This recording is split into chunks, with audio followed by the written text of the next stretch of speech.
Hey guys, welcome to my channel. My name is Michael and I do real estate test prep for the state of Washington. So the whole idea of me doing this is so not just me, but everyone else that watches my videos can practice and pass the real estate license exam and become agents. So let's go. Okay, question. A survey has been completed and stakes have been placed marking off the property. The survey can be used to what? Answer is construct fences and driveways. Explanation. A survey may be used to determine the exact location of a property's boundary line. This would be an important consideration in the placement of fences and driveways to avoid encroaching on the neighbor's property. A tenancy in which the tenant is in possession with the permission of the landlord, but there is no definite rental period or duration of possession is called what? Answer, estate at will. Explanation. This is the definition of an estate at will, tenancy at will, also called. In contrast, a periodic estate is one with a repeating period, such as month-to-month tenancy, and an estate for years is one with a fixed ending date, such as a one-year lease. Question. A plaintiff files a lawsuit involving a property and also files a separate document intended to provide notice of the lawsuit. This recorded notice of a pending legal action is called what? Answer is lis pendens. Explanation.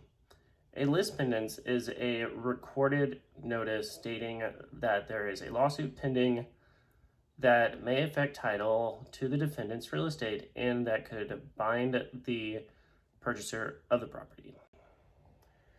An increasingly common land use pattern follows for subdivisions with smaller lot sizes and little or no setback and side yard requirements while keeping the same density ratios. These are known as what?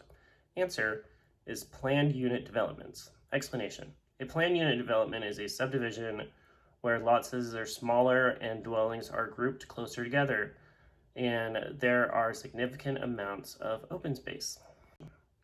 A and B sign a rental agreement in which A agrees to lease her property to B in exchange for rent. This contract is what? Answer is bilateral. Explanation. A bilateral contract is formed when each party promises to do something and both parties are legally obligated to perform. Rental agreements, leases are bilateral contracts. Okay, question.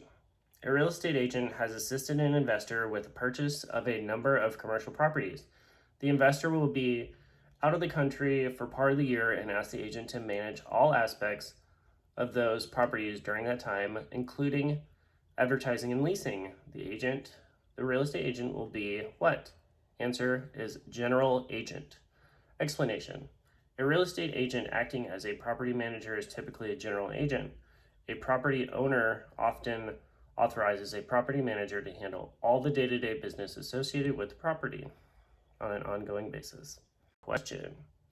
At closing, a sale doesn't go through, but the seller's anticipated transfer to another city gets suddenly postponed and the seller no longer wants to sell. Does the seller owe the listing agent a commission in this situation? Answer is yes, because the seller won't provide marketable title, which is considered a default. Explanation. The listing agreement has earned a commission when a ready, willing, and able buyer is found. If the seller backs out after accepting the offer, even if the buyer agrees to a rescission, the commission is still due. Legally, how much earnest money must be submitted with a valid purchase and sales agreement? Answer is no interest money is required. Explanation. Almost all buyers offer the seller an earnest money deposit but that's essentially a matter of custom. There's no legal requirement that the deposit must be a particular amount, or even that the buyer must submit a deposit at all. However, because earnest money is customary and provides useful protection in case of buyer defaults, many sellers won't consider offers that don't include an earnest money deposit. A mortgagee assigns its interest and the assignee records the assignment. the mortgager now needs to make payments to the who? Answer is assignee. Explanation. A mortgagee or a lender can assign the mortgage debt to a third party who is then referred to as the assignee.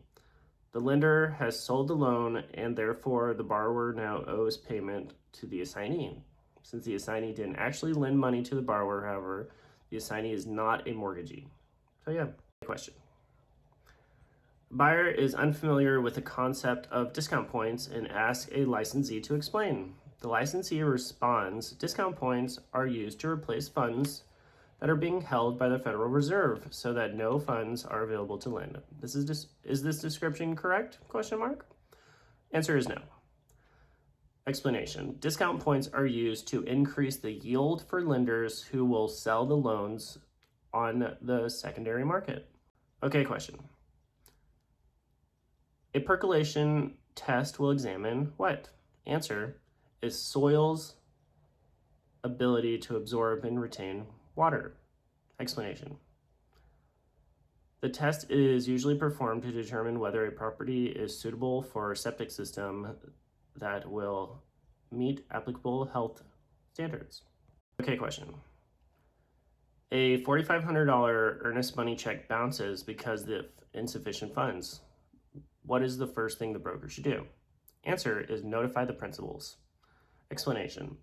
The problem with the check is a material fact in both principals in the transaction, the buyer and the seller, have a right to know. The broker should notify both of them so they can decide how they want to proceed. Question. A seller tells a real estate agent that she has lived in the neighborhood for a long time and would like to be selective about who buys her house. She would like the agent to tell her the race and nationality of all prospective buyers. How should the agent respond? Answer is interagency with the seller as it violates the Federal Fair Housing Act. So yeah. Question. Meridians and baselines relate to what? Answer is rectangular survey method. Explanation. In the rectangular survey method, also known as the government survey method, the land is divided into a series of grids and each grid is identified by its principal, meridian, and baseline.